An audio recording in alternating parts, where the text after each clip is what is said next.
उमर अयूब साहब ने ये कहा है, उनका बयान आपके सामने पढ़ के रखता हूं, फिर तजिया करते हैं कि भारत पर हमला करने के लिए 10 तारीख का इंतजार करना शहबाज शरीफ की कोताही थी।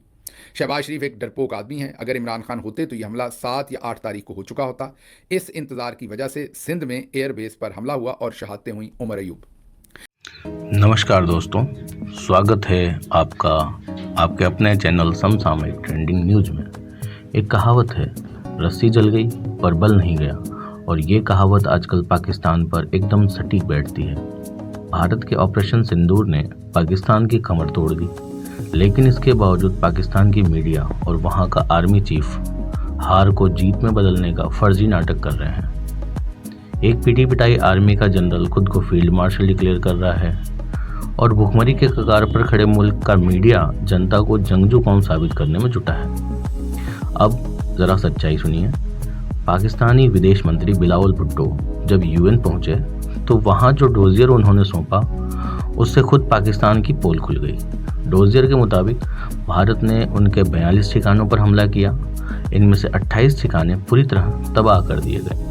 भारतीय सेना की ओर से जो डिटेल सामने आई है, उसके अनुसार 11 एयरबेस, 9 आतंकी अड्डे, 6 फाइटर जेट्स और 3 UCAVs यानी कि अनमैन्ड कॉम्बैट एरियल व्हीकल्स को निशाना बनाया गया है। सबसे बड़ा झटका उन्हें नूर खान एयरबेस पे लगा, जहां भारतीय सेना ने उनकी underground C4I facility, command control communication computers and intelligence को तबाह कर दिया।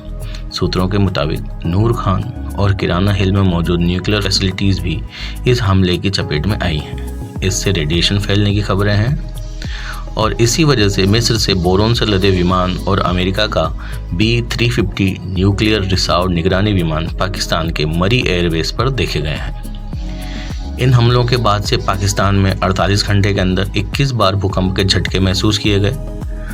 यानी ऑपरेशन सिंदूर एक सर्जिकल स्ट्राइक नहीं, एक रणनीतिक करारा जवाब था। पाकिस्तान अब इस दर्द को छुपा नहीं पा रहा और मीडिया के जरिए झूठ का पुलिंदा पेश कर रहा है, ताकि जनता को शांत किया जा सके। आज का वीडियो इसी सच को उजागर करता है। अगर आपको हमारा वीडियो पसंद आए तो चैनल को सब्सक्राइब ज़रूर करें, वीडियो को लाइक करें, दोस्तों के साथ शेयर करें और नीचे कमेंट करके अपनी राय ज़रूर दें। हम फिर हाजिर होंगे भारतीय सेना की ऐतिहासिक जीत की अगली जानकारी के साथ। तब तक के लिए अपना ख्याल रखिएगा। वंदे मातरम, जय श्री राम, धन्यवाद। आइए देखते हैं वीडियो।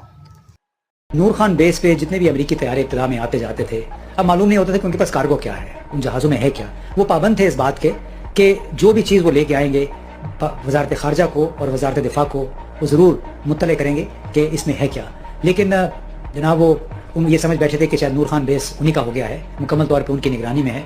और यही वजह थी कि एक मरतबा एक हमारे एयरफोर्स के अफसरान ने कुछ पूछने की कोशिश की वहाँ पे जो अमेरिकी मरीन थे। जब सामान जहाज़ों से उतर रहा था तो उनको कुछ शक हुआ। जब शक हुआ तो उन्होंने पूछा कि है क्या, तो उसने कहा कि सॉरी, हम आपको ये नहीं बता सकते, तो हमारा अमेरिका का सामान है। तो जब हमारे अफसरान ने थोड़ी सी मुजामत की तो अमेरिकी मुहाफिज ने या मरीन ने पिस्तौल निकाल लिया, सब पे पिस्तौल तान लिया कि आपको इस बात का कोई इख्तियार नहीं है, you are not authorised. May 7th this year, India launched illegal strikes within Pakistan in violation of the UN Charter, in violation of international law. They targeted civilian infrastructure, they targeted religious worship places, they targeted dam, water and energy infrastructure, and innocent civilians, women and children lost their lives. India used as a premise for this attack Umar Ayub साहब ने कहा है, उनका बयान आपके सामने पढ़ के रखता हूं, फिर तजिया करते हैं कि भारत पर हमला करने के लिए 10 तारीख का इंतजार करना शहबाज शरीफ की कोताही थी। शहबाज शरीफ एक डरपोक आदमी है। अगर इमरान खान होते तो यह हमला 7 या 8 तारीख को हो चुका होता। इस इंतजार की वजह से सिंध में एयरबेस पर हमला हुआ और शहादतें हुई। उमर अयूब। आप इसमें हेल्पलेसनेस भी देखें। रज़ा हयात हराज पार्लियामेंटेरियन है, पहले भी पार्लियामेंटेरियन रहे हैं, पहले भी वजीर रहे हैं, पहली दफ़ा नहीं बने। लेकिन फील्ड मार्शल साहब की जो आबोताब है, जो इस वक्त पॉलिश मारने और मालिश करने का ज़माना चल रहा है, उसमें ये कई दफ़ा के पार्लियामेंटेरियन रज़ा हयात हराज भी बेचारे बेबस हो गए, जिसको कहते हैं ना घुटनों पे गिर जाना। ये ताज़ीम करने में घुटनों पे गिर गए हैं, इनको समझ नहीं आ रही कि किधर जाएं। मैं आपको इनकी बातें सुनवाता हूं तो आपको लगेगा कि ये बेवकूफ़ हैं, इनको अंदाज़ा नहीं है। क्या करता हूं, ये ज़रा सुनिए क्या कह रहे हैं। हमारा एयर चीफ जो है, did he not lead from the front? उन्होंने खुद जहाज में नहीं बैठे, खुद नहीं फ्लाइट ली, 15 मिनट के 18 मिनट वो इंडियन टेरिटरी में नहीं रहे, उन्होंने बॉर्डर क्या कंट्रोल क्रॉस नहीं किया। हमारा चीफ जो है 18 मिनट इंडियन टेरिटरी में फ्लाई किया, बिल्कुल, जब उनके रेडार्स ने डिटेक्ट किया। The path towards peace and the wisdom and fortitude that shows. Has US sent a team to Islamabad or Pakistan following the reports that there have been leaks of nuclear radiation in some of the secure Pakistani sites? दोनों तरफ से अपने अपने दावे हैं, कोई कुछ कह रहा है और कोई कुछ दावा कर रहा है। ऐसे में कुछ बातें सामने सबूतों के साथ आई है और अब उसका विश्लेषण होने लगा है। उसी कड़ी में भारत पाकिस्तान को लेकर एक बड़ी खबर पिछले 3 दिनों से घूम रही थी, वो है कि किनारा हिल्स में रिसाव की। कहा जा रहा है कि यह रिसाव रेडियो एक्टिव है और इस रिसाव को रोकने के लिए अमेरिका की परमाणु विशेषज्ञ की टीम पाकिस्तान में मौजूद। भारत और पाकिस्तान युद्ध को लेकर एयर मार्शल ए के भारती ने कहा है कि उन्होंने किसी परमाणु ठिकाने पर कोई हमला नहीं किया है। उन्होंने मुस्कुराते हुए कहा कि उन्हें तो पता ही नहीं था कि किराना हिल्स में कोई परमाणु ठिकाना है। सोशल मीडिया पर कहा जा रहा है कि अमेरिका का एक खास विमान B-350 AMS पाकिस्तान में है। यह विमान इसलिए भेजा गया ताकि पता चल सके कि कहीं रेडियो एक्टिव पदार्थ तो नहीं फैल रहा। रेडियो एक्टिव पदार्थ के बारे में आप जानते हैं, ये वो होते हैं जो परमाणु हथियारों में इस्तेमाल होते हैं और सेहत के लिए बेहद ही खतरनाक भी होते हैं।